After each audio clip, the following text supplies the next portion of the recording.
Hello everyone! It's another cake vlog ngayong araw. Ang cake na to, hindi ko nga siya kilala kung ano ba tong ginawa ko na to, B. Kaya panoorin nyo hanggang dulo.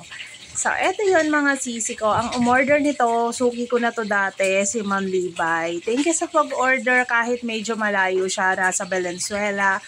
Talagang inaano nila na puntahan yung ating cake. So, thank you po for always loving our cake, HK Sweet. Ayan.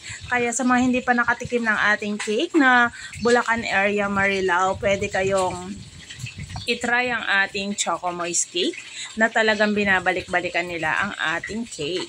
Eto na siya, B. Na-coat na natin siya. Tapos, lagay ko na rin yung ibang mga fondant details niya.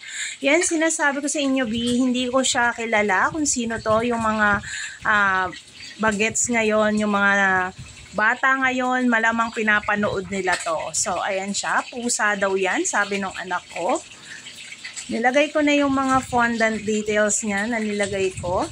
Tapos nilagyan ko siya ng, alisin ko lang, i-brush lang natin with water yung ano natin, yung mga flour, cornstarch na natira.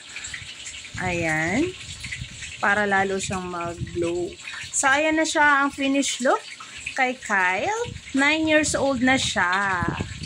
Ito na ang ating finished look ng cut. Cut ba yan? Sino nakakilala dyan? I-comment nyo kung ano ang pangalan niya. Ito ang ating finished look. Thank you for watching. Bye!